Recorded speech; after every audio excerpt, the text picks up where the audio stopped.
Good evening from the Lions Television Studio in Kendall Hall at the College of New Jersey. I'm Caitlin Flynn from LTV, and I welcome you to the second political debate of 2012 between the TCNJ College Democrats, TCNJ College Republicans, and the Green Party. Tonight's debate will primarily be on foreign policy issues facing the United States today, including the war in Afghanistan, Iran's nuclear capability, our relationship with China, and other foreign issues. It will be divided into roughly three 30-minute segments. Each side will have 2 minutes to answer each question, followed with a 30-second rebuttal from each side. Direct exchanges between the debaters and the moderators will be permitted after each side has had 2 minutes to answer the lead question. In an order determined by a coin toss, the specific subjects and questions were chosen by me and have not been shared or cleared with anyone. Now, I would like to introduce who will be debating for tonight. For the College Democrats, we have Michael Griffith and Parth Parikh. For the College Republicans, we have Tim Fenninger and Courtney Wirths. We also have a third party representative with us tonight, Brian Kemp, who will be representing the Green Party. So in this race, we have two dramatically different candidates.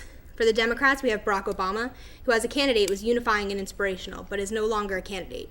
He is now the president and must defend his record against a Republican businessman and former Governor Mitt Romney. Governor Romney promises change and fiscal responsibility, but can't seem to rally his base. We will begin tonight with opening statements. Each party will have 2 minutes, and we'll start with the College Republicans. Why is Governor Romney the right man for America for the next 4 years? Thank you, Caitlin, for having us here today, and we're quite happy to answer this question. The next 4 years is going to be about having a leader in the White House who can take us through the tough times. President Obama has had 4 years and failed during those 4 years, especially since tonight's topic is on foreign policy. We need someone abroad who can go abroad and have a coherent strategy in terms of foreign affairs. This year and in years past of the Obama term, we've seen individual accomplishments here and there, but no overall strategy going into the global community. So what we feel President Romney will bring is a cohesive plan for the foreign communities as well as the U.S. here at home. And we just want to remind everyone of one thing, that Governor Romney believes a strong presence domestically leads to a strong presence foreign in terms of on the global stage. So by building up ourselves domestically, by reducing our debt, by getting people employed, by giving off that radiance of democracy and freedom that we do so well here in the United States, we feel that we can really make a turn for the best, and we can help calm areas like the Middle East, help trade relations with places like China and the developing world. So for those reasons, that's why we feel that Mitt Romney is very well qualified in the terms of foreign affairs as well as domestic policy to be the next president of the United States. Thank you. Okay, Courtney, do you have anything to add? Just that I agree entirely with Tim, and that a uniform plan for our foreign affairs is something that Mitt will bring to the presidency that's strong. Okay, thank you very much. Okay, College Democrats, why should President Obama be reelected? Thank you. We believe that President Obama should be reelected because, especially since this debate will be dealing mostly with foreign policy, is that he has had an excellent foreign policy for the United States. It's been comprehensive. We've shown that America is not only willing to play ball with the other nations in the world, to go through the correct channels of the UN, to utilize NATO, but that also American strength is second to none, that we will utilize strength when needed. America will take care of the targets that are a security risk to us, but that we are also much more willing to build coalitions with other nations to have unified power within the world, that we're willing to work with these other nations and use diplomacy first and not always get into a fight or get into quagmires like we have in previous presidents. So I think that Obama's foreign policies is paramount for the continued success of the United States being relevant in the world and tomorrow. Okay, Parth, do you have anything to add? Yeah, I'd just say that, we live in a very volatile, capricious environment, and we can't afford a candidate for president who can be a wild card. Currently, the president has 4 years of experience handling issues from Libya to Egypt, to Tunisia, to Iran, to Israel, all those countries, North Korea, South Korea, China, and we can't afford a transition that will pretty much take everything that we just worked for the past 4 years and turn them around. Barack Obama has done things that no president has ever done. That includes sponsoring democracies that are actually the people's democracy, not a puppet that, we just pick some arbitrary guy and say, hey, you're going to be the dictator of some certain country. President Obama has done what no American president has done, which is truly give democracy to the people and truly support humanitarian efforts. That's why I support President Obama. Thank you very much. Now, Brian, why are these two parties not right for America, and why should your third party stance be recognized? Well, I think as part of the Green Party, we don't necessarily have a reputation for winning elections or coming close, but I think at this point we have an important part to discuss our platform of broaching issues that don't really get discussed or fall to the wayside. Paramount in our plan, we have a Green New Deal, which essentially is going to create 25 million jobs and is nationally funded and locally controlled. We believe that the system right now is broken, that there are people out there in our own country that are suffering, that are getting gypped by the system.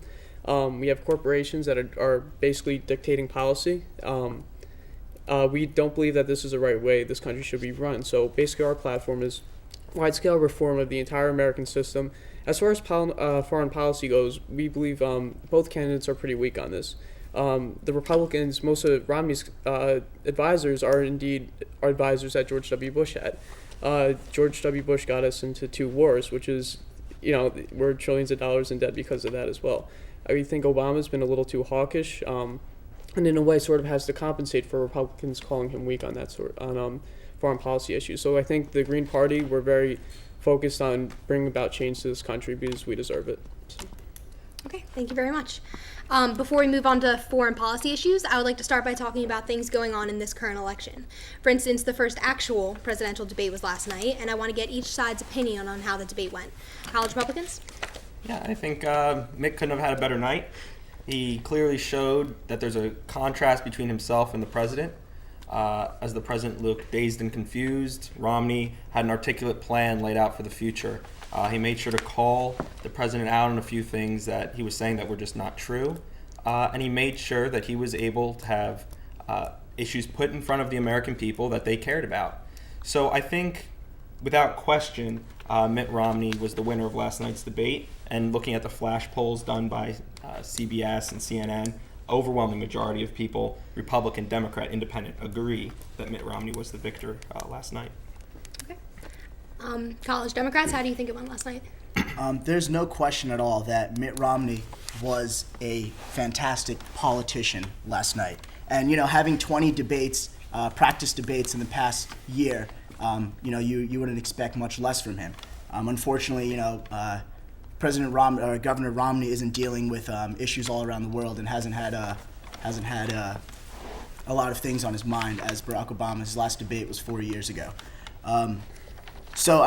He was a great politician. He was able to connect with the people, but I was looking through the New York Times earlier today, and there was a fact sheet, and they were showing red for the lies or things factually incorrect statements that Romney had and factually incorrect statements that Barack Obama had.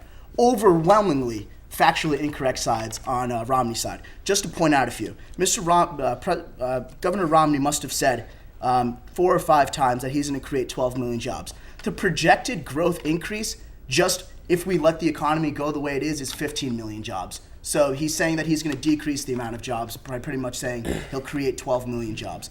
Secondly, he said that over half of the green initiatives by President Obama have failed. So that's a gross overstatement. There were nearly 3 dozen recipients of federal aid for green initiatives, and only 3 of those failed. Of those 3, 1 of them was sponsored by former President Bush. Thirdly, Governor Romney, I don't know why I keep saying president. Governor Romney said numerous times that he's going to cut education spending, and last night he said that I'm not going to cut education spending. I don't have a plan to cut education funding. Fourthly, he said that when we were talking about the businesses, he said that there are 3 or 4 designated companies that are too big to fail. So that's part of this Dodd-Frank agreement. But you have to understand that those 3 or 4 businesses that are like too big to fail were first of all included because of Republican support and because of Republican congressmen, and it also puts them under significant additional regulatory scrutiny. So all of those facts were false, and I think you have to get the facts straight before you rank or judge a debate like that. Okay, thank you very much. Brian, as a third party, who do you think performed better last night? To be perfectly honest, I only saw around half of the debate last night. I think, as far as who performed better, I think that Mitt Romney, he definitely did a better job of handling the debate. He made Obama look kind of weak, I have to admit.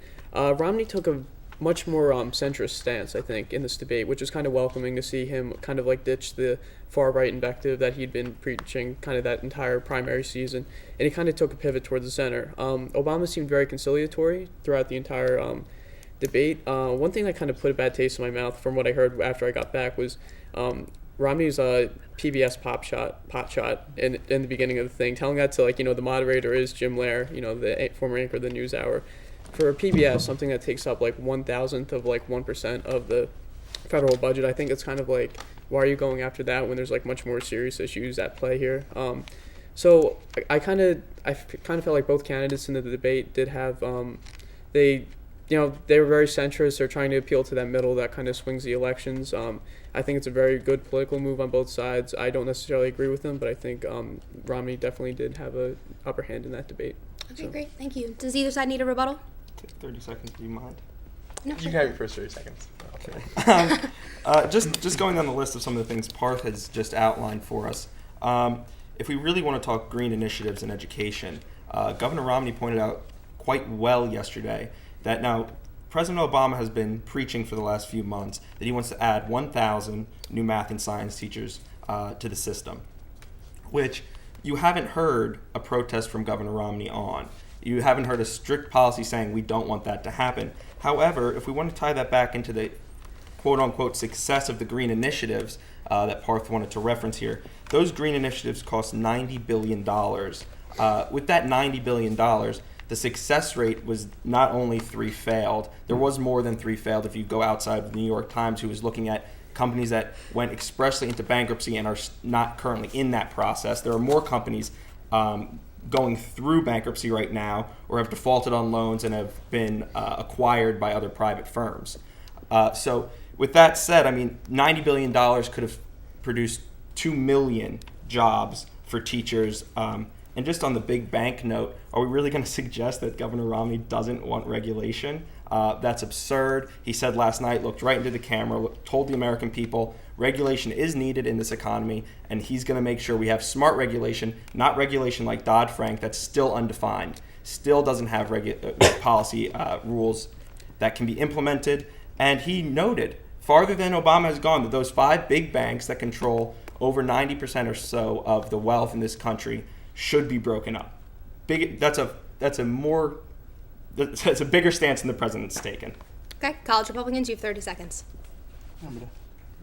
You're good? College Democrats? I'm sorry, college Democrats, you also have 30 seconds. All right, thank you. From the College Democrats, but to further go on with that green initiative, also, if you were to create those 2 million jobs that Romney said, that would actually be if we were to pay those 2 million teachers $45,000 a year. That's including their benefits, and if we were only to have hired them for 1 year.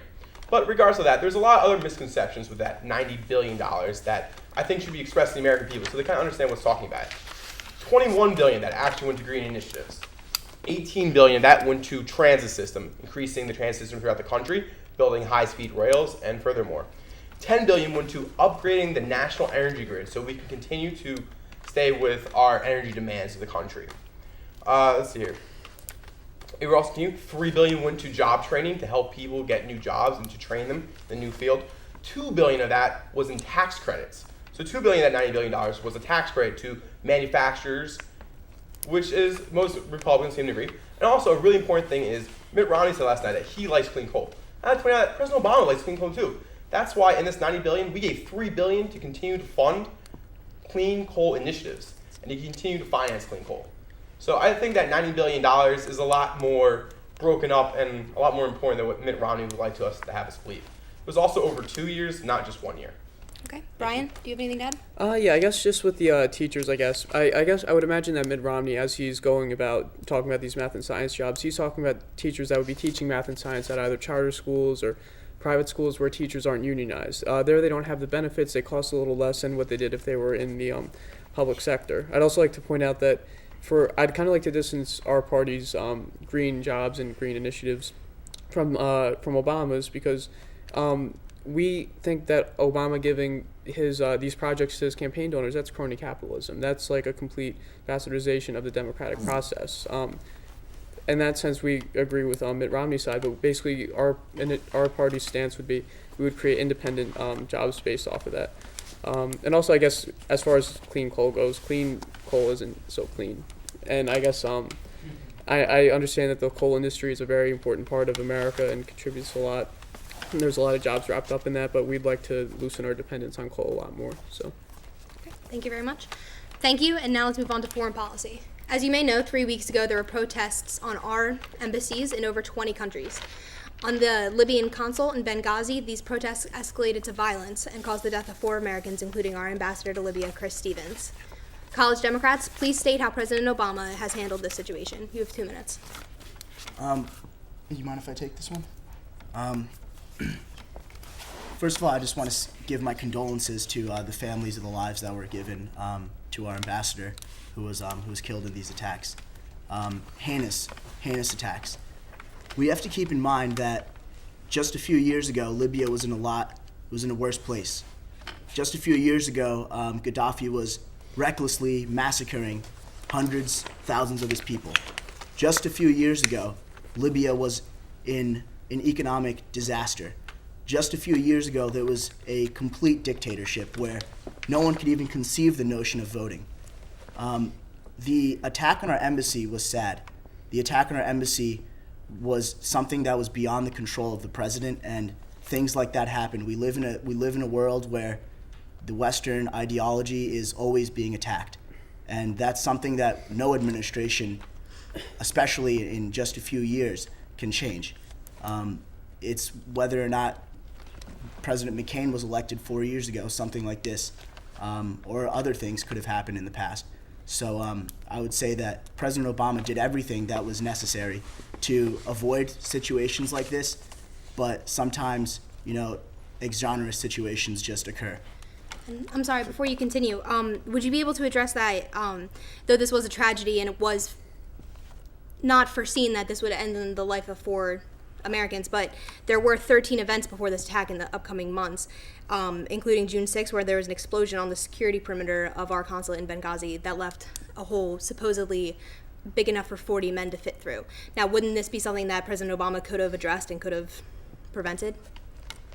Well, I would actually like to bring this up. Currently, as we know, I think this highlights a key difference between President Obama and President Bush, is that President Obama has not gone in guns blazing into Libya right now, demanding blood from every Libyan, because so far what we've had from Ezen that's come out from different sources is that actually we believe Al-Qaeda is behind these attacks now. They come up with links that due to a drone strike in Afghanistan that knocked out one of Al-Qaeda's deputies, this response is a direct response due to that drone strike. And this is an Al-Qaeda attack, it's not the Libyans. While there was a lot of problems that was going on with Libya at the time, this whole situation is much more complex than I think anyone's willing to give it credit. But the particular attacks taken out upon the ambassador was an assassination attempt. And the Libyan government is working with the United States now to find these people and to bring them to justice. Okay, thank you very much. Brian, your party is often linked in with President Obama and the Democrats. How would you have differed in this situation? I think, I couldn't find any direct quotations by Dr. Stein about this. In my opinion, the attack on the embassies basically shows a failure of U.S. intelligence, much like how September 11th was a failure on the part of the United States intelligence systems. Basically, if all the evidence is kind of pointing to this, that this was an attack that was pre-planned and that kind of thing. The Democrats talked about how this drone strikes and how that was kind of retribution for that. I'd like to make the point that these drone strikes, they may serve to have our security, but they also make people resent us even more. And I think that going in, not necessarily with guns blazing, but we have Predator drones blazing. I think that whole concept that's making people, especially in the Arab world, mad at us even more, even though like we're nominally supporting democracy in Libya and in Egypt. As a Green Party, we think that military bases overseas should be phased out, but at the same time, we should be stepping up security on our embassies because they basically are American soil. But on a similar note, I'd also like to say that throughout this entire tragic situation, it is very important that free speech is protected. That the video that sparked these protests, it was very hateful, it was very stupid. But at the same time, as America, we have the free speech to be able to say those sort of things, and then it's not our responsibility when other people react so horribly to that. So. Okay, thank you very much. College Republicans, how do you react to what the College Democrats have said? Likewise, how would or Governor Romney have differed? I think I just first want to address this notion of the video. The video, there's no evidence that this video sparked these riots. There's no evidence of this. This video was online for 3 months, had less than 2,000 views. This video had become a scapegoat for this administration to use and for others abroad to use to say this is why this is happening. We had the ambassador to the UN, Susan Rice, I believe is her name, came out and said the video was the cause. On a Sunday morning show, she made her round and said this video is the reason why these protests happened. Now we find out that it was a terrorist attack. The intelligence world is coming out and saying that there's evidence that people had all these kinds of weaponry at the protest. You don't bring remotely detonated bombs to a protest. It's just not something that happens.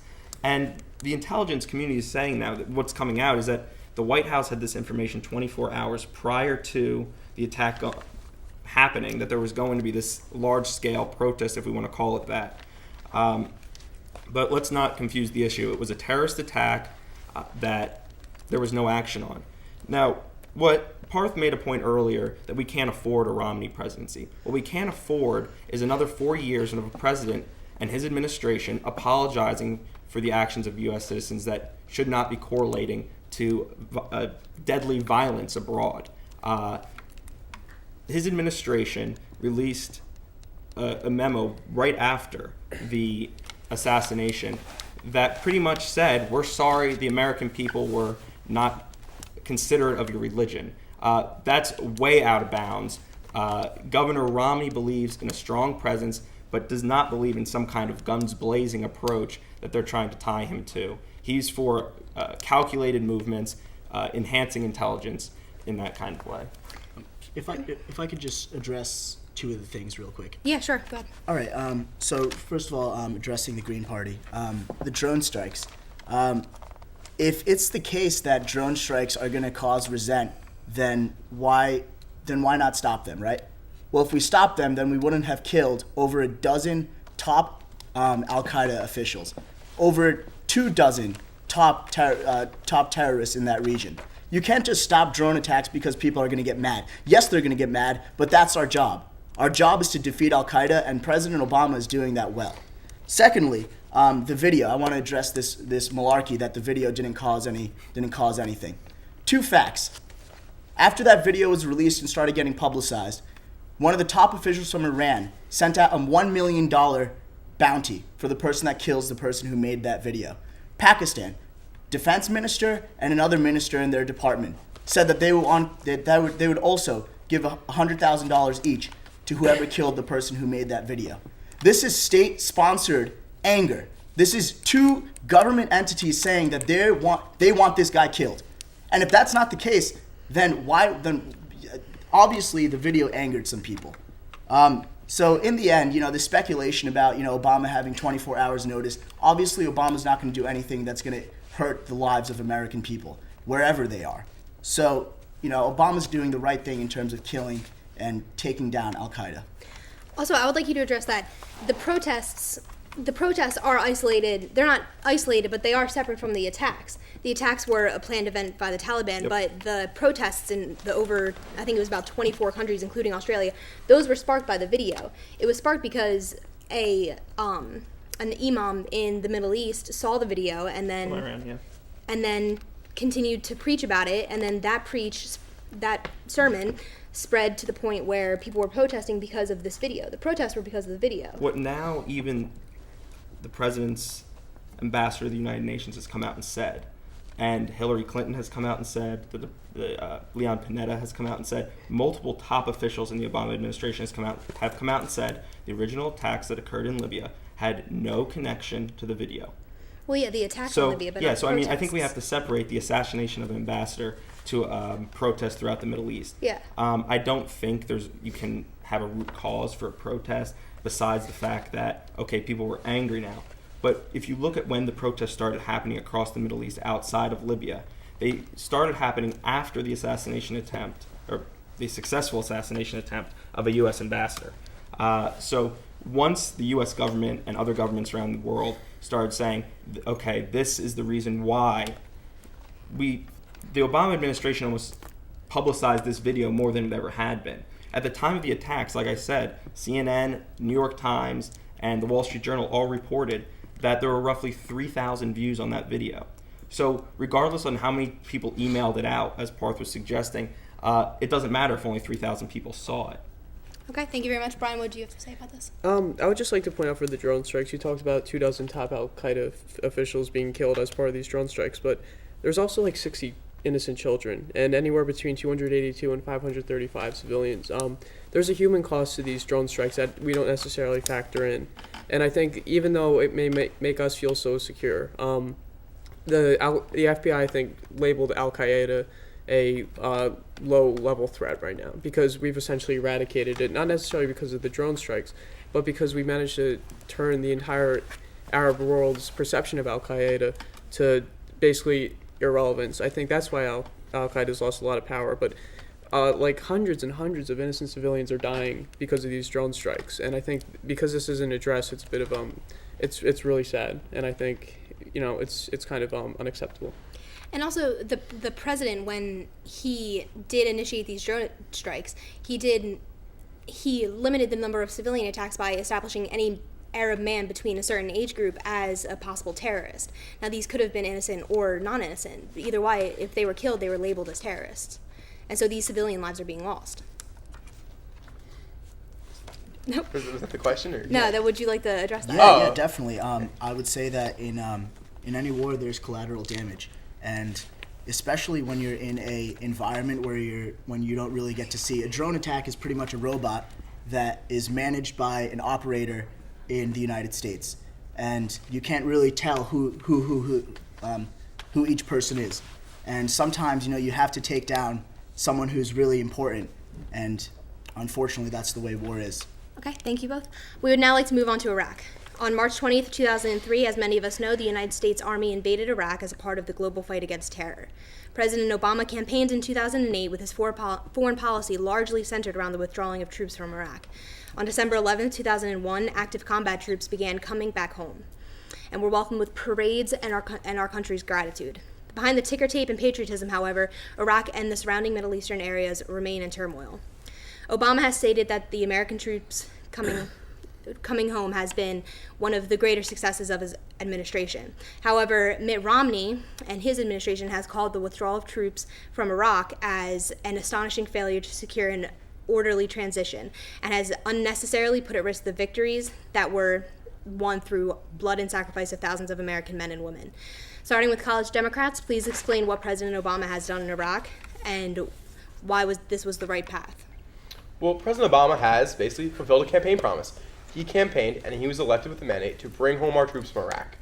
He said, and he made his intentions clear, that if I am elected, I will get our troops home.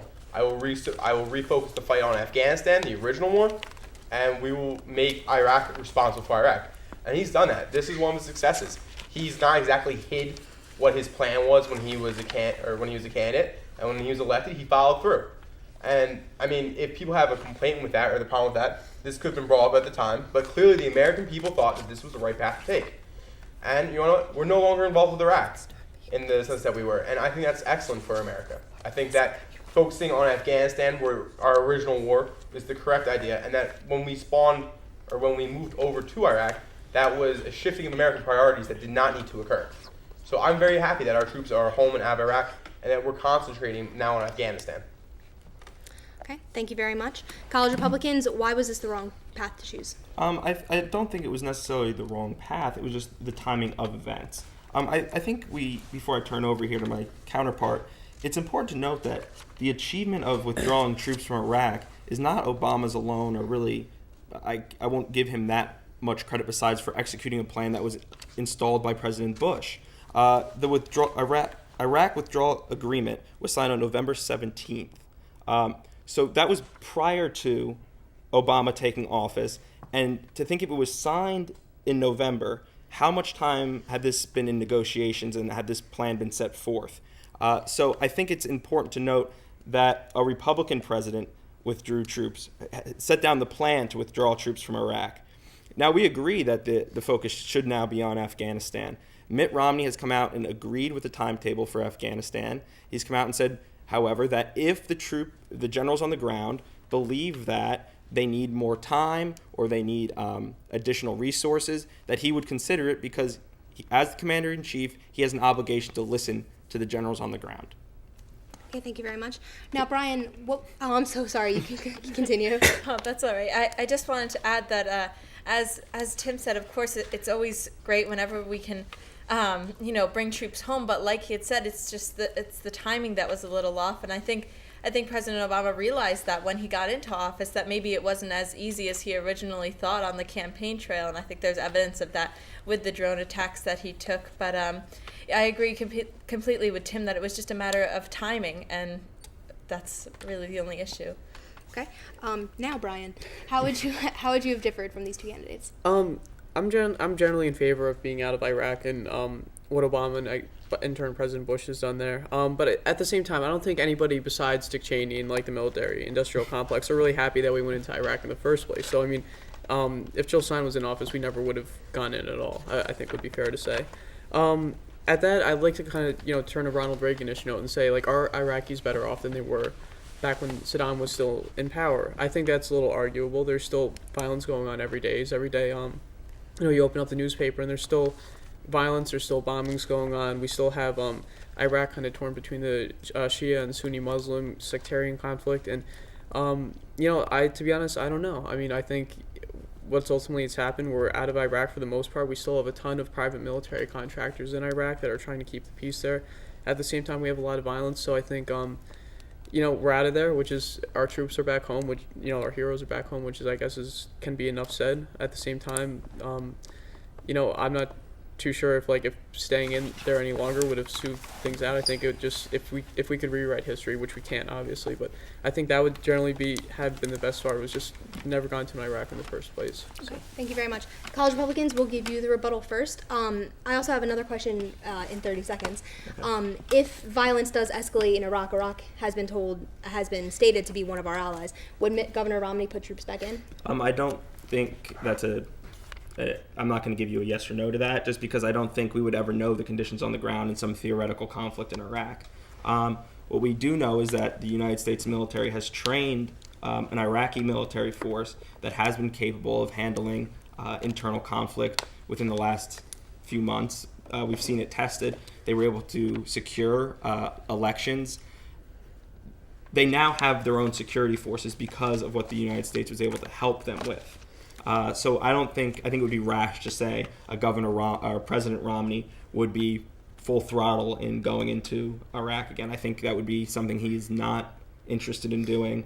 But we do consider them an ally in that region. Okay, thank you very much. College Democrats. Tim's right. Tim may be right in one thing, that the success for withdrawing troops from Iraq may not be entirely to Obama's credit. But one thing is true. The failure and recklessness of the Bush administration is indeed the reason why we were there in the first place. That is the reason that thousands of Americans' lives were lost in the first place. So that's a fact. We talk about the animosity that the Arab and Muslim community has towards President Obama. These are 4 things that President Obama has done that the Arab community should be quite happy about. 1, we left Iraq. 2, he gave the first speech that he gave when he was in office was in Cairo, saying that he wants to welcome the Muslim and Islamic community. 3, he supported the Arab revolutions and Arab Spring in Libya, Tunisia, Egypt, and a lot of these Muslim countries. So when you say that he's sparking animosity within the Muslim community and the Arab community, he's sparking animosity to the people that are going to be pissed off either way. but he is giving a welcoming hand to the people that actually care, the people that actually have things to do to better the communities in some of these Islamic countries. You want to add anything? Nope, I think that's pretty good. All right, thank you very much. Brian, you have 30 seconds. I don't have too much to add, I think.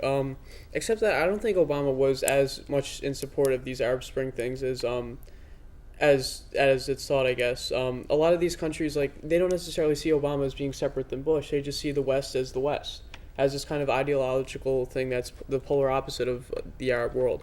In that sense, Obama, when there were protests in Bahrain, we were very cautious about that because our Fifth Fleet is stationed in Bahrain. So we can't necessarily be so for these protests if this country is kind enough to host our naval base there. I think so. There is a conflict of interest that Obama's had to balance. I don't necessarily agree with him on it, but I think we should just stay out of the Middle East. So. Okay, thank you very much. All right, we're going to take a short break now, and we'll be back with more debate right after this. Welcome back. We're now going to talk about the war in Afghanistan. In a direct response following the attacks in New York, Washington, D.C., and Shanksville, Pennsylvania on September 11th, America invaded Afghanistan on October 7th, 2001. We are currently still engaged in combat with al-Qaeda and are pushing against the presence of the Taliban there. 11 years running, it is America's longest-running war. Obama has a plan to, quote, responsibly withdraw troops by 2014. While this may be a move towards peace, during his administration, he has been responsible for the death of over 15 head al-Qaeda leaders, including, of course, the raid which killed Osama bin Laden.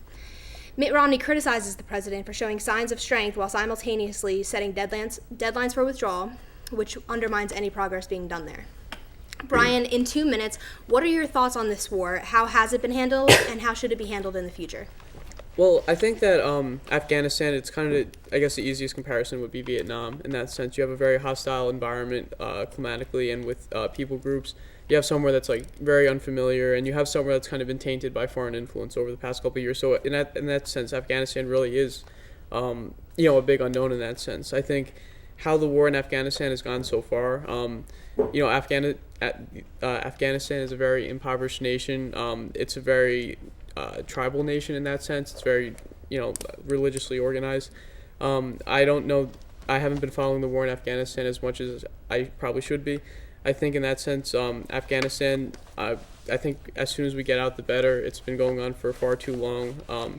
In a sense, I think it almost might be a lost cause at some point. That, the government that we keep setting up, the Taliban may be gone, but there's always going to be some sort of remnant of it left. I just think that, the sooner the better we pull out of there. If we could figure out how to do it responsibly, if we could coordinate it with other countries to be able to make sure that, like one country like France isn't running off on its own. I think it just probably would be better off that we get out of there pretty soon. So. Okay, thank you very much. College Republicans, Governor Romney states that America must be resolute in order for Pakistan and Afghanistan to also be resolute in our fight against al-Qaeda and the Taliban. But he states no specific plan to end the war anytime soon. What would Governor Romney do in his administration to end his future plans in Afghanistan? Yeah, Governor Romney, like anyone else, doesn't like having our men and women in uniform overseas fighting wars. We'd want peacetime. No one is against peacetime. Governor Romney's position on Afghanistan is to listen to the generals on the ground, like I was saying earlier. What we need to have is a dialogue with these generals in order to see, do we need another 6 months? Do you need more resources? Should we be pulling out faster or slower? So before those conversations can take place, Mitt Romney has to be president.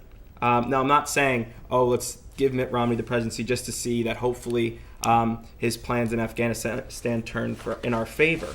But there's not that much room in between the president and Romney on the issue of Afghanistan. Yes, Romney was against the initial timetable being set, but he wasn't against any timetable. It was just the manner in which that timetable was set. So I think in terms of Afghanistan in general, there's a decent amount of support for bringing our troops home, and I think they're going to be brought home soon.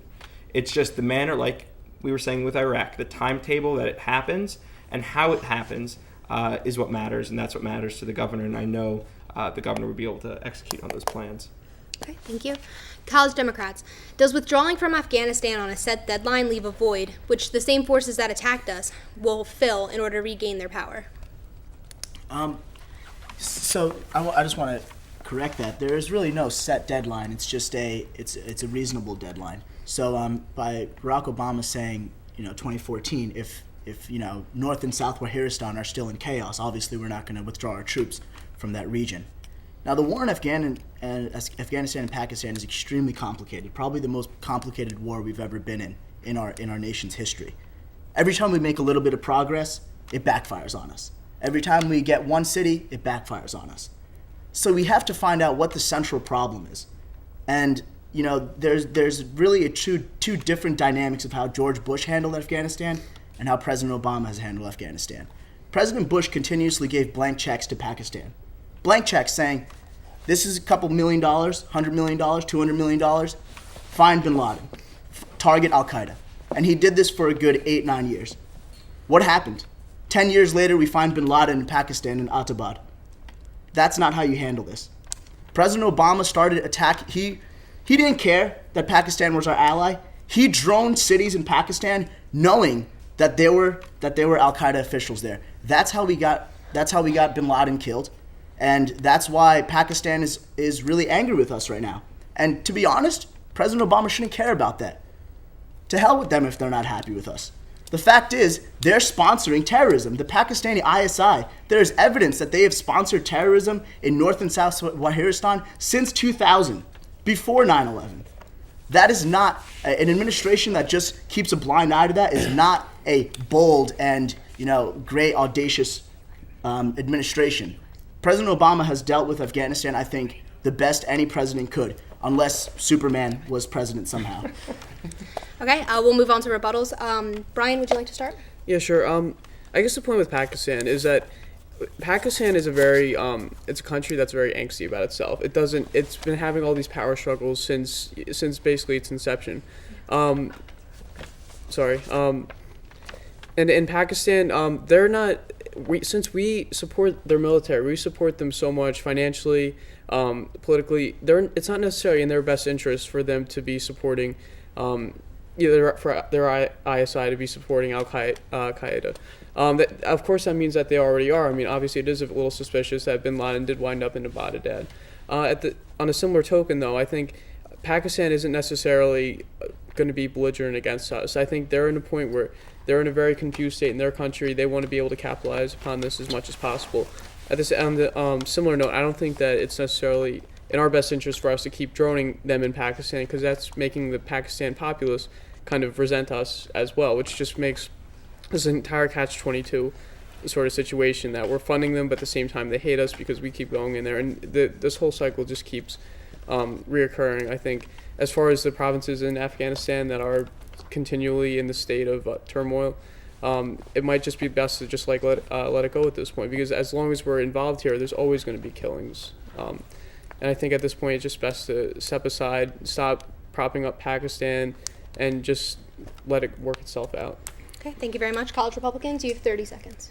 All right, well, I just wanted to comment a little bit on what Parth had said before, and that's that I know it's been a Democratic strategy to link Mitt Romney with the previous Bush administration, but the obvious truth is that George Bush is not running for president right now. It's Mitt Romney, and the differences between President Obama and Mitt Romney's plans for Afghanistan don't differ that heavily. We both want peace in that area, but also stability. So the timetable just needs to match up with getting stability in that region. That's really the goal.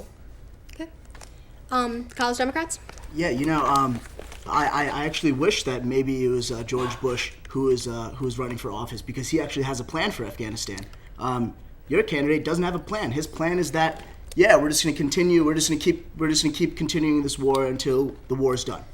All right, that's a great plan, but how are you going to do that? Are you going to engage the Pakistani ISI? Are you going to engage the corruption within that state that's continuously funding these extremists? What's the line? President Obama has a plan. Now, addressing Brian's point that Pakistan is starting to resent us because of this. we're not statesmen for Pakistan. Pakistan has been a haven for terrorism since its conception after it was split apart from India. It has continuously been a haven. Somalian terrorist attacks have been linked to Pakistan. The Mumbai attacks have been linked to Pakistan. 9/11 attacks have been linked to Pakistan. So many terrorist attacks around the world have been linked to Pakistan. We need a president that's going to engage Pakistan. We don't need a president that's going to say, you know what, maybe we'll deal with Pakistan later. When we gave the first $100 million that we gave to Pakistan under Bush administration, we gave $200, $300 million to them. What did they use that money for? Fighter jets against India. That's a complete opposite side of Afghanistan. Why the hell do we didn't give them fighter jets to bolster its strength against India. We gave them money so they could fight terrorists in Afghanistan and the Fatah area. And that's just not how Obama is going to continue the administration. Okay. Yeah, sure. Yeah, so we just want to address this issue of Obama's great plan. I mean, yeah, Bush gave foreign aid to Pakistan like every president before him had. And guess what? Foreign aid is still going to Pakistan. And who's the president? Obama. So if you're going to start pointing the finger at foreign aid, why are we giving these blank checks? Look at the president. President Obama is writing the same blank checks in an increasing amount since the assassination of Osama bin Laden. So, I mean, if you're going to try to connect money to Pakistan's problems, I mean, then you're going to have to connect Obama to the ISI as well, because those are the same connections. Nothing has changed between the Bush policy on Pakistan and the Obama policy on Pakistan. There will be a change with the Mitt Romney policy on Pakistan, because he's already said on the table will be foreign aid for countries that have shown links to terrorism. I just want to clarify what you just said there, because that's far from the truth. President Obama, actually Hillary Clinton went to Pakistan just a few months ago, and she made a comment such that was Pakistani minister said that if you continue drones in Pakistan, then we're going to keep subsidizing. We're going to keep going. Terrorism's just going to increase here. And they pretty much said that if you keep droning us, then we're going to stop helping you. Okay. And Hillary Clinton looked at this lady and said something around the tone of, all right, then how are you going to eat tomorrow? Because, I'm sorry, we have to move on now. Thank you both, but we have to move on to the controversial issue of Iran. The diplomatic and often mental state of Iran's president, Ahmadinejad, is often questioned. He acknowledges that Iran is developing nuclear programs, but says it's strictly for energy-related uses. But likewise, he has also refused UN inspectors to check their nuclear sites. He has made numerous threats against the West and Israel, including saying that Israel should be, quote, wiped off the map. Many international leaders, including Israel's Prime Minister Benjamin Netanyahu, called for the UN and America to draw a red line on Iran's nuclear program. College Republicans, how would Governor Romney respond to an Iranian nuclear threat? Us? Yeah. He hasn't ruled anything off the table. I think similarly to the President Obama. I mean, this is another area where they don't have, in terms of Iran specifically, there's not much space between them. He's saying, as Governor Romney was putting forward, that he would push for harder sanctions and more stringent deadlines and make sure they're meeting these deadlines than they are now. But in terms of philosophy, all options are on the table. The thing that's shocking is you can't disconnect Iran from Israel when we're having this conversation. When you have an ambassador to the UN under this administration leave the UN while Netanyahu speaking, the Prime Minister of Israel, it's a red flag. When you see the president turn his back on Netanyahu to go and sit down with the ladies of The View, that's a red flag. When you see the Prime Minister of Israel all but endorse Mitt Romney on Meet the Press on NBC, that's a red flag that the foreign community in Israel, the government in Israel is saying, hey, the Obama administration is not a good partner here. We need a new partner, and we need a partner like Mitt Romney, who said we're going to be aggressive with Iran, but will also help Israel. There's no question that Obama has come out and said we support Israel. It's just that what's the relationship like right now? When you have your prime minister in Israel coming and saying it's not great, then maybe it's time for a change. Okay. College Democrats, what has President Obama done to prohibit an Iranian nuclear state, and what will he do in the future? Well, I was going to answer that question, but now I just have to talk about this alliance, this deterring alliance that we have with Israel. I just want to quote, the defense minister of Israel recently said, I can hardly remember a better period of American support and backing, and Israeli cooperation and similar strategic understanding of events around us than what we have right now. Under Barack Obama's administration, our funding towards Israel has increased to $3 billion a year. Under Barack Obama's administration, we have supplied more defense, anti-defense missiles, bustle missiles. I don't even know what that means, but it sounds intense. We supplied those that no president ever has supplied to Israel. Under Obama's administration, he has said numerous times that his commitment to Israel is non-negotiable. Those are the facts. Those are what happened. Nothing that Obama has done has deterred our relation with Israel, except saying that if you are going to take a military option, then you better have us with you. Don't make any rash decisions. If you're going to engage Israel militaristically, then we better be with you. That's the only thing. And the red line, Obama has made it clear that that military option is on the table. Everything's on the table. He has said that numerous times. And in fact, Romney has no plan for how he wants to stop Iran from gaining nuclear weapons. His plan, again, is I don't want them to have nuclear weapons. All right, neither does Obama. But Obama's saying that there is a line. Once Iran crosses it, Israel and the United States will combine efforts, and there will be a militaristic approach. And those are the facts. Okay, thank you very much. Brian, how does the Green Party view the threat of Iran? Well, I think if we take looking at Iran realistically, if we go back all the way to the question of saying, Iran wants to wipe Israel off the face of the earth. If you go back and read Ahmadinejad's speeches, the direct translations that appear rather than what journalists are interpreting it provides a completely different story. In this, Israel, when Ahmadinejad is referring to Israel, he's not referring to the Israeli people. Iran has the single largest Jewish population in the Middle East besides Israel. This is a fact that's never talked about in the media, but it's completely true. The Iranian constitution protects the rights of Jewish people. It even represents them in their parliament. It's not necessarily an anti-Semitism thing.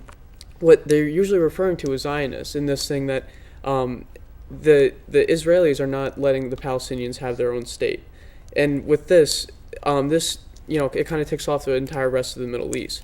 So basically what Iran wants is for Israel to allow Palestine to exist in some form or another as its own country. That is what Zionists refer to rather than just Israelis. That's a little bit too broad of a thing. But you can't deny the fact that Iran's president has made comments saying that using his military would like to engage in Israel to prevent any kind of further development they would have. Well, I think also you have to go back and look at those translations. I can't speak for the ones that you've read, but with this, I think if by some stretch of the imagination Iran was to procure a nuclear weapon, first of all, back in 2007 we published a report that by our own intelligence agencies that said that Iran was not building a nuclear weapon. Ahmadinejad and Ali Khamenei, the supreme leader of Iran, both said that they're not building nukes. In fact, nuclear weapons. In fact, Khamenei actually reportedly issued a fatwa against any nuclear weapons, period. Is there any indication that Iran would use a nuclear weapon if they managed to get one? So far, all they have has been enriching uranium. There's no evidence that says that they actually have been building a weapon. They've continuously let the International Atomic Energy Agency into their country, and with each recurring visits, they're getting more and more transparent about their program. Iran, they're not even close to one nuclear weapon yet. Israel has multiple dozens of nuclear weapons. Russia has thousands and thousands of nuclear weapons. The United States has thousands upon thousands of nuclear weapons. If Iran was to have a nuclear weapon, why would they use it? How crazy would you have to be if you have one nuclear weapon to use it, especially when Palestine, the country that you're trying to prop up, is literally adjacent to Israel? I think it's a little bit of a stretch of imagination to say that Iran would use its nuclear weapon if it had one. I think that you can make the argument, though, that the direct translation from Iran has been that his impression of the West, he's called them the great white devil. I think that would be the level of insanity that would use nuclear weapons on Israel. On the world stage, on the UN podium. But Ahmadinejad has also said that he would not use nuclear weapons because specifically, if they can't even make one or two, and every other country has thousands upon thousands, that's something that Ahmadinejad has said directly too. So that's what I would use to counter that. Okay, thank you very much. College Republicans, you have a 30-second rebuttal. All right. Well, I just want to touch on the fact of Iran's trustworthiness, and I think the so-called president of Iran has made it pretty clear that we can't trust them. We can't take their word on much of anything. And you talked a little bit about how crazy a country might have to be to use a nuclear weapon. And it was mentioned before in the introduction that Iran has said that they would like to wipe Israel off the face of the earth. And if that's not a form of aggression, then I Well, it's don't a know what it mistranslation. is. That was my argument. If you go back and read it, so. But Republicans, Mitt Romney has made a stance that Iran should have, or America should have a presence demonstrating strength and resolve in Iran. What does that mean? Yeah, what it means is that when we had President Obama had an opportunity with Iran a few years ago to make a stand, and he passed on it. There was a revolution in Iran. There were people being murdered in the streets of Iran, and the American president was mute. That's a problem. When you have demonstrators saying we want to have freedoms, we want to be in a democratic state where fair elections take place, and the American president is mute on that issue, there's a problem. This goes back to the issue we raised way back in the beginning when we opened this, that we agree President Obama had some accomplishments in terms of foreign policy, whether it be the assassination of Osama bin Laden or increased drone strikes. These are things we have common ground on. Even with Iran, sanctions being placed on Iran, as much as Parth wants to get in a conversation about this, we agree on those sanctions.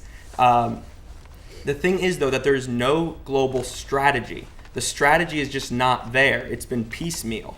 So what we need is a president to take hold of that and create a global strategy in terms of foreign policy and not this onesie-twosie approach. I'm sorry, we're going to have to move on to College Democrats for a rebuttal, but the UN sanctions, in the last week alone, the Iranian currency has gone down 40%. Yeah, that's why we agree with those sanctions. So those would be the global movement forward. No, we're saying that, yes, a singular selection of currency downgrade or whatever was happening, that's a success. Mm-hmm. We see that sanction as a success. But in terms of the complete environment in the Middle East, there is no plan for the entire area. There's no regional plan. Okay, I'm sorry. College Democrats, you have 30 seconds. Cool. Let me tell you the regional plan. The regional plan is also similar to what is known as the Obama Doctrine, which is taking a multilateral approach in all situations. So let me tell you what Obama has done in the past 2 years. He persuaded Russia and China, one of our two, they're always on the opposite spectrum when we're in the United Nations. He convinced both of them to support harsh sanctions against Iran, including an arms embargo that Iran already paid in advance to Russia. He stopped that. He also, President Ahmadinejad calls the sanctions against Iran the most severe and strictest sanctions ever imposed on a country. That's what he did. He's being tough. And I just want to go back to... I'm sorry, before you do that, we have to get to Brian for a rebuttal. You have 30 seconds. I guess just the whole thing of putting strictest sanctions on a country, we did that with Germany in the 1900s, and they turned around and completely went belligerent on everybody. So I think with these sanctions, you have basically people protesting in the Capitol about their currency. This whole sanctions are affecting normal people. They're not affecting the people in charge of government. So I guess with that, these sanctions are kind of being counterproductive. Okay. Thank you, everyone. We're going to take a short break, and we'll be back with the conclusion of our debate right after this. Welcome back, everyone. It seems that even our discussion about foreign policy cannot be isolated from a discussion about economic policies. In this global financial network, the state of other nations' economy impact ours in an unprecedented way. The economic woes of Greece, Spain, Ireland, and Italy have sparked protests from their own people, but may also push our economy back into a recession. The question remains, should America be more involved in Europeans' economic woes or leave them to their own? College Republicans, we'll start with you. Okay, so basically, in terms of, we completely agree, and Mitt Romney agrees, that you can't separate the financial implications of the global stage with that of wars, poverty, or any other issues that we're talking about globally. When we have a $16 trillion debt at home, it restricts us. We can't give foreign aid where we want to. We can't do these things. We are bound by $16 trillion in debt. The problem is also who's holding this debt. I mean, $6 trillion, roughly $6 trillion, I'll round, is held by foreign countries or entities. So what we're doing is we're sponsoring our own demise in a certain way. I mean, you look at some of let's just take, for example, OPEC. OPEC nations have roughly $0.5 trillion to $1 trillion worth of that debt. That's a lot of debt, or a lot of money we're giving these people in areas that aren't necessarily our allies. Then you look at places like China, who holds somewhere between $1 and $1.5 trillion of our debt. These are areas that we shouldn't be giving to. And I think Mitt Romney had it really well put last night. He's going to go through the budget and say, is this program or statute policy worth borrowing money from China to sustain? If it's not, if we don't want to borrow money from OPEC to sustain a program, we're going to cut it or reform it. Those are the kind of programs we need going on so that we can foster democracy and freedom and the values we hold dear here abroad. Just another note about leadership on fiscal issues. We're now facing sequestration because of the president's failed leadership. That's a $500 billion cut across the board to defense. The president's own defense secretary has come out and said it threatens critical programs and that it would be disastrous for the Department of Defense. I'm sure the Democrats here are going to try to distance themselves from sequestration, saying it was all the House's fault. That's just not the case. When you're president, you're the leader of the country. You're the leader. You're the one who dictates policies. You're the one who makes compromise. The ability or the inability of the president to come to a grand bargain, and the reason this sequestration is even a possibility is because of failed leadership on the president's part. Okay, College Democrats. Okay. I'd like to address a couple things that were said there first. One with the sequestration, with the cuts across the board. That wasn't planned though, because defense is the Republicans' sacred cow, and social programs are Democrats. And the goal was that if these two things are on the chopping block, and Republicans are going to have to work to save defense, and Democrats are going to have to work to save social welfare programs that we hold dear, like Medicaid, Social Security, and the whole 9 yards, that they'll have to come together. And the truth is, this is a failure of both Republicans and Democrats not to come together for this grand bargain. But the thing is, though, is that we can't put these programs on the chopping block and then just say, well, you want to know what? We didn't do the goals, so nothing's going to happen, never mind. Defense, you get cut. So, social programs, you're going to get cut. Defense, you're fine. Because that's not what it was about, though. It gives just way too much bargaining power to the Republicans to just kind of dictate whatever kind of policy they want. So the reason why they had this, though, was to be equal. And the problem is Congress failed, and they need to either get their act together and get things going on to get all this settled, or you want to know what? Everyone's going to get hit. And that was the whole part of this plan. All right, going back to some fiscal responsibilities that were brought up.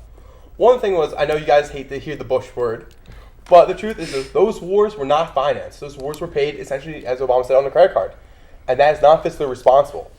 The other thing was that George Bush also decided while we were going to war that he wanted to give us tax cuts.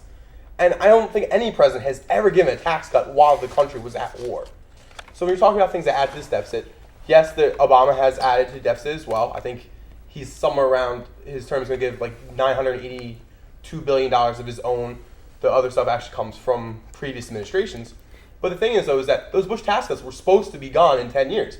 That's why they were allowed, because the Byrd Rule explicitly states that any type of legislation like that can be blocked if it's not going to be put on the books with 10 years. If it's just going to add to the deficit for more than 10 years, the legislation can be blocked. And that's why book tax cuts were supposed to run out.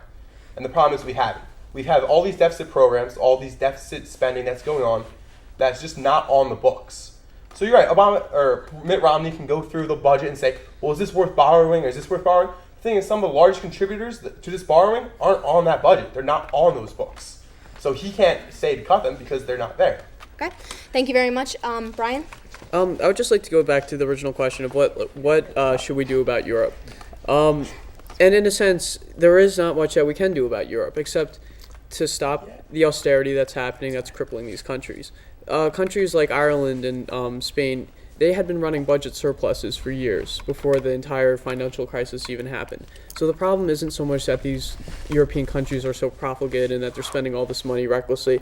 It's the fact that when economic stuff happens here, it has this trickle-down effect to countries in Europe, over, and to some extent over in Asia too. So I think this whole debt crisis is a little bit, it's a bit overblown in some sense. As far as who's holding our debt, people don't own debt like people own shares in companies. Just because, like China owns it might be like 1.5 trillion. 1.7. $1.7 trillion in our debt. That doesn't necessarily mean that, like, if they call back, we can't pay them. Because America is a sovereign country, we can always issue more currency. We can always print more money. That obviously brings up problems of inflation, but economically speaking, or rather literally speaking, inflation's at a record low right now. It's ahead of the inflation target that the Federal Reserve has sent, to the fact that, like, we can afford to print more money if need be. So it's not like we're in such danger of, like, having all our debts called back. We could always print money. We can afford it. We have the inflation. We have the monetary ability to do so. As far as stopping this austerity, in all these countries in Europe, we keep hacking at these public spending. We keep hacking at jobs, pensions, and all this is doing is just perpetuating this unemployment, perpetuating this general state of misery that all these countries in Europe are in. And that by continuing to push to this, they're losing tax revenue. They're never going to be able to pay back these debts. So it's time for Europe to have a stimulus so that their economy can start taking off, so that ours can start taking off as well, and that the world can have this better GDP growth that we've been yearning for so long. Okay, thank you very much. College Republicans, you have a 30-second rebuttal, but I would like you to address the topic of defense spending. America currently spends $771 billion in defense spending, which is more than the next 27 countries combined. For instance, China spends $129 billion, and then the next country spends somewhere of $74 billion. Would the proposed Obama cuts really be that much of a detriment to our military system? Well, yeah, I'll quote again Obama's Secretary of Defense saying that these would be devastating cuts to the Department of Defense. Now, I'm not saying that the Defense Department doesn't need reform. There's definitely savings in the Department of Defense. The problem is we don't want to gut them. Governor Romney has said that he wants to hold the Department of Defense steady, but is not objecting to reform or ideas to save money in the Department of Defense. So, as a whole, yes, it's a kind of a sacred cow for the Republicans, as Mike was talking to earlier, but it doesn't change the fact that the process of sequestration is happening because of failed leadership. Now, just to go to the notion that we can just start printing money in a frenzy, we've been going through 2 periods of quantitative easing from the Fed. We're about to enter a third. There is no room in this economy for more easing after QE3. Even there's many economists out there that say QE3 is too much. So to note that, okay, China can't come and say, I want my $1.7 trillion today. True. However, we're paying interest on that debt every year. We accrue interest to the point where if we keep spending at current rates, we're going to have to increase taxes about $6,000 per family just to sustain the interest on the new debt. So to note that we can just print money and everything's going to be okay is not the case. The $16 trillion is our $16 trillion rather is our largest national security burden. Okay, thank you very much. College Democrats, you have 30 seconds. All right, if anyone's going to talk about sacred cows, it's going to be me. No, to answer the original question about what Barack Obama can actually do about the European fiscal crisis. I mean, it's a problem. 1 out of 4 people are unemployed in Spain. The debt to GDP ratio is growing above 150, 160%. It's a problem. What can Barack Obama do? It's really simple. He can't really fund much because both sides are right. We don't have the money to do that. What we can do is use our diplomatic skills to push the European Central Bank, push the IMF, and push the German government to fund these countries. They need to be able to balance that budget, because as long as that budget isn't balanced, then more people are going to get laid off. It's just going to be a stagnant economy. And the worst fear of all is that if we don't save these countries, then the euro itself might just collapse. And if we're talking about calamities, then that's a dear one. We cannot, our economy can't handle a European collapse. So that's what the U.S. can do. That's really all it can do, unless it magically gets billions and billions of dollars to spend. In terms of the defense spending, those are intricacies of our budget. When we have to make cuts, we have to make cuts. Like you said, Tim said it fantastically. There are a lot of places in defense where we can make cuts. And a lot of those places we can make cuts and invest them into areas in defense where they need to be bolstered. We're not making our country weaker, we're making it more efficient.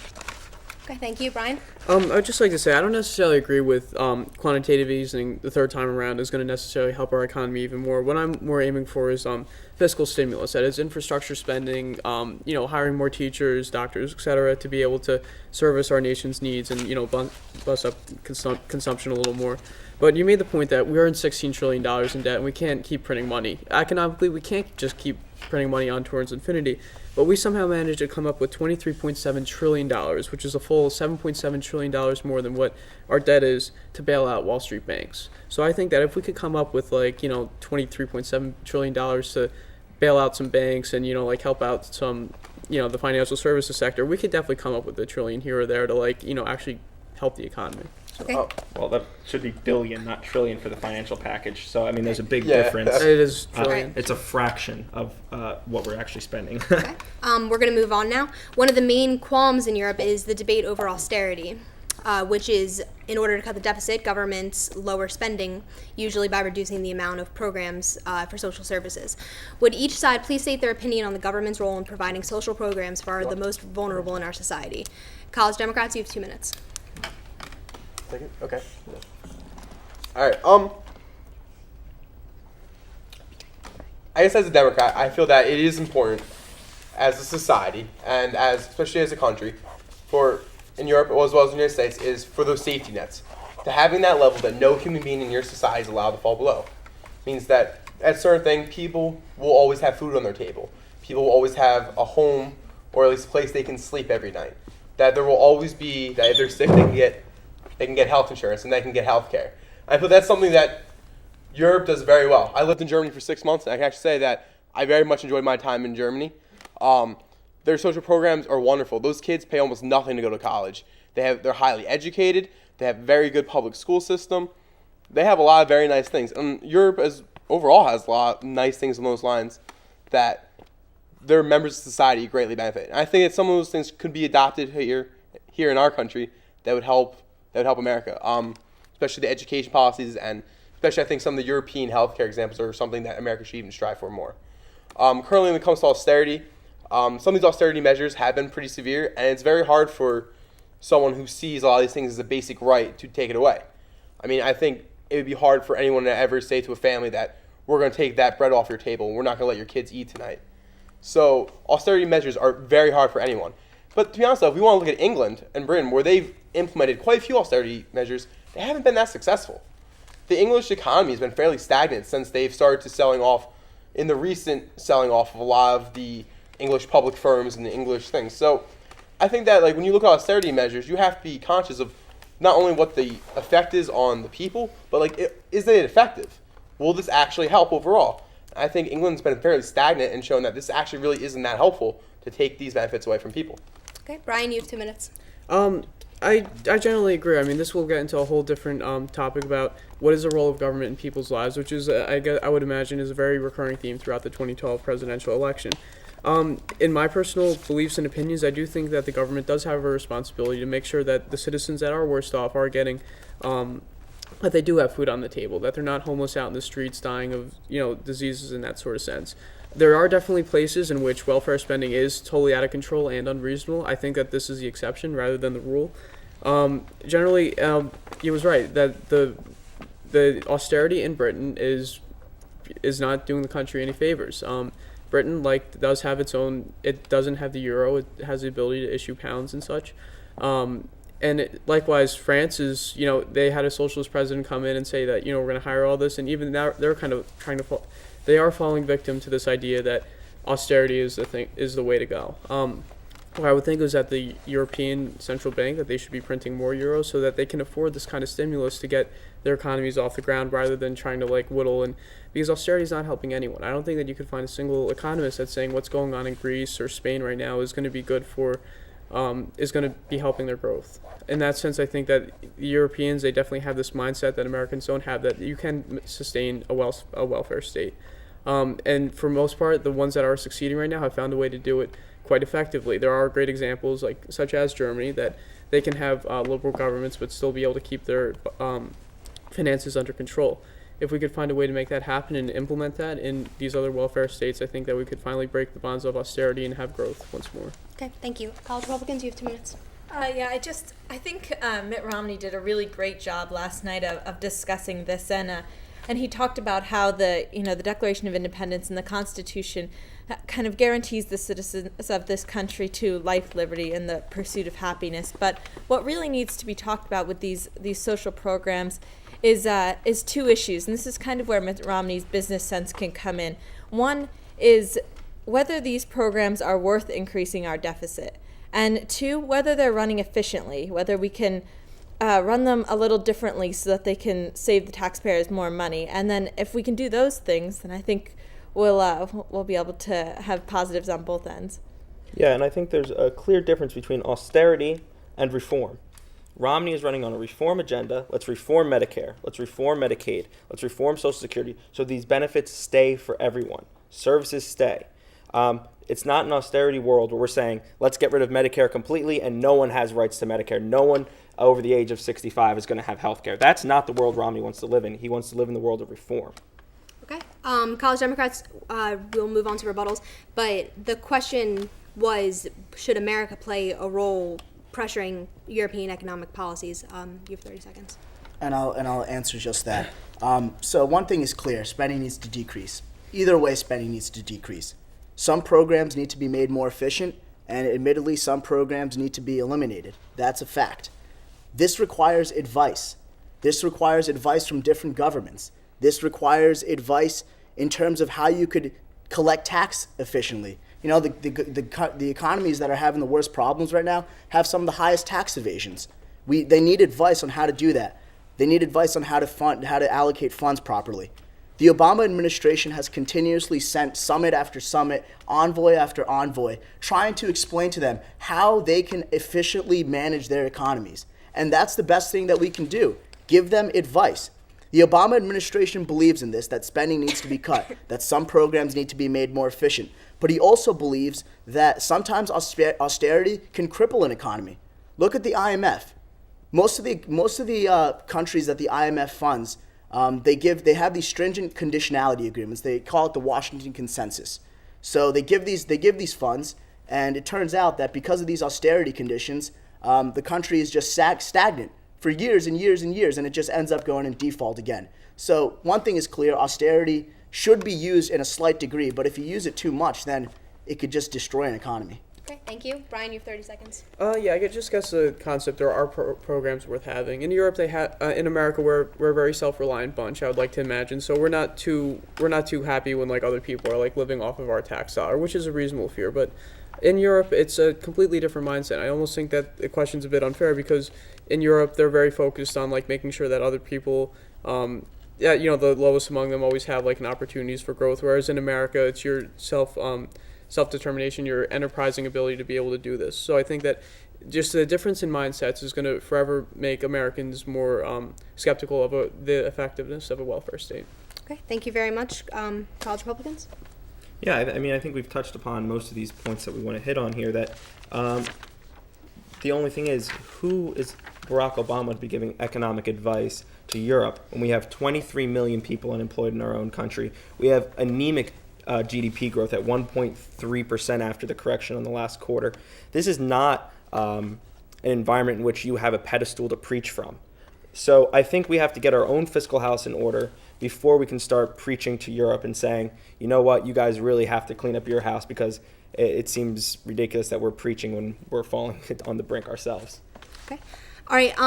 As we mentioned before, the first political debate between Obama and Romney was last night, and the next debate will be the first and only debate between Vice President Joe Biden and Congressman Paul Ryan. It will take place on October 11th. College Democrats, how do you think Joe Biden will do in this debate, and why was he the right choice for America? I'm very optimistic for Joe. I love Joe Biden. I remember watching him through the primaries during some of his first town hall speeches in Iowa. And Joe Biden is excellent at connecting with people. He's an everyman.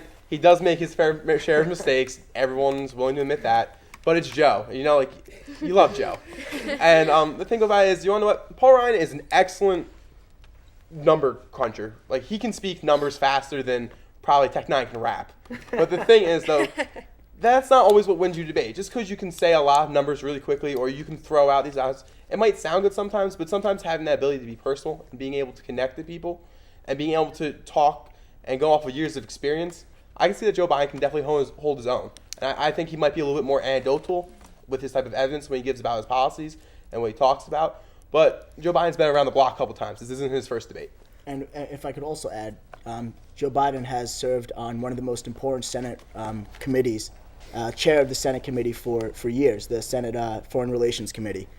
So in terms of foreign relation experience and in terms of handling a volatile environment, Joe Biden has more experience than anyone on this ballot right now in terms of Senate, in terms of local and state politics, national politics, and international politics. Okay, college Republicans, why would Paul Ryan make a better VP than Joe Biden?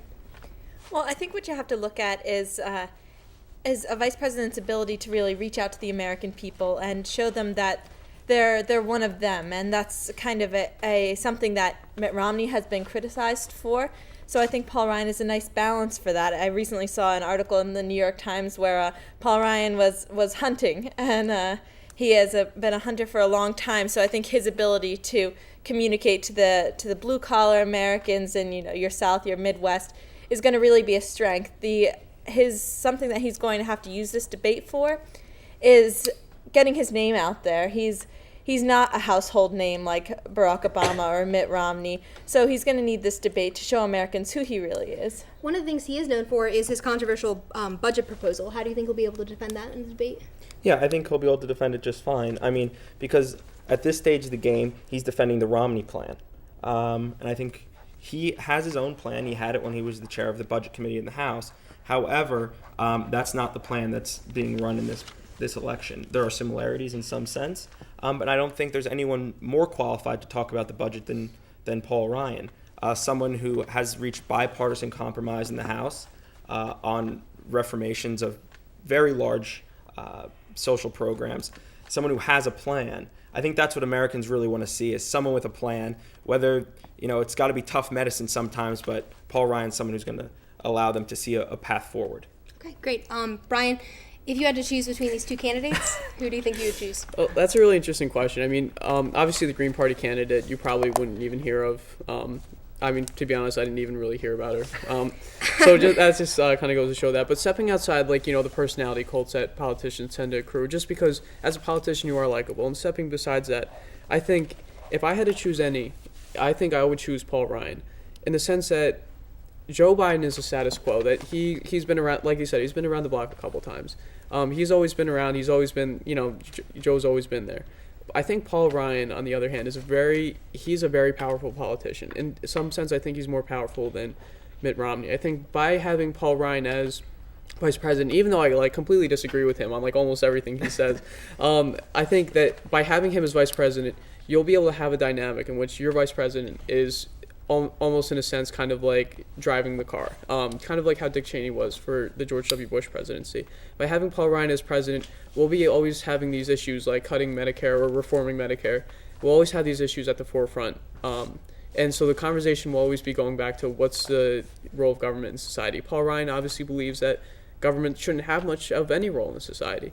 So I think by having this young, vibrant, very intellectual, very idealistic person in the vice president's chair, I think it would be very interesting to see how Mitt Romney responds to that, how he counters that, how he handles that situation. I think Joe Biden is great. I think I always laugh at the stuff he says. He's a great guy. Then again, Paul Ryan's a great guy too, and I think I would be more curious to see Paul Ryan in the position of vice president just to watch the dynamics and the flow of the national conversation than Joe Biden. Okay, college Democrats, you have a 30-second rebuttal. Go ahead. All right. I guess the response to that is I don't know. I'm not sure I quite ever really want to see Paul Ryan in too much power. Thankfully, he was in his role in Congress. That budget didn't get passed, thank God, actually. But besides for that, I don't know. I think Joe Biden's definitely an excellent debater. He definitely comes off as likable. You could say that Paul Ryan went out hunting, and that's kind of cool. And he's very big for doing P90X and all that type of stuff and being a fitness guru. Yeah, he ran a marathon in 2 hours. Actually, he lied about his marathon time, and that was a huge problem with runners. But regardless of that, I say that Joe Biden though, he definitely has industrial roots. And when you talk about someone who's blue collar, he still takes the train into D.C. every day. So I think that when it comes to connecting with the blue collar vote, I think Joe Biden is much better at filling that particular niche. Okay, college Republicans, 30 seconds. We don't want to elect a celebrity. We want to elect someone who's a policymaker, a serious policymaker. And I think that serious policymaker on the ticket this year is Paul Ryan. Just to correct Mike here, his budget did pass the House, narrowly was defeated in the Senate. So going big here is the picture, I think, for 2012.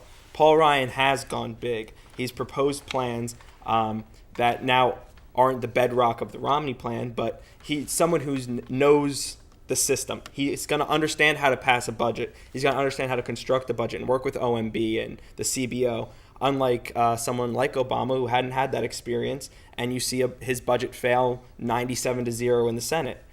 So if we want to talk about failed budgets, I mean, Paul Ryan's failed by 3 or 4 votes. Obama's failed by 97.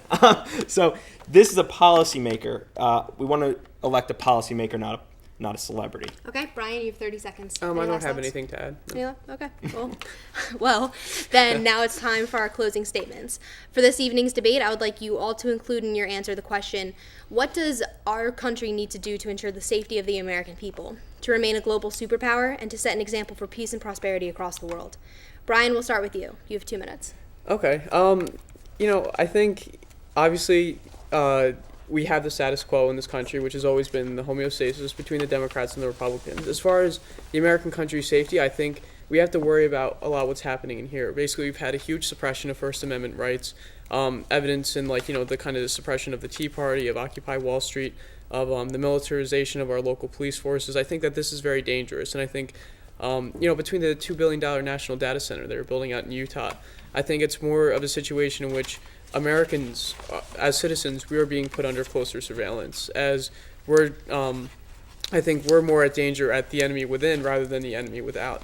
As far as military's coming to invade, what are our outside threats to this country? Al-Qaeda is, besides the embassy incident, they haven't really popped up their heads too often.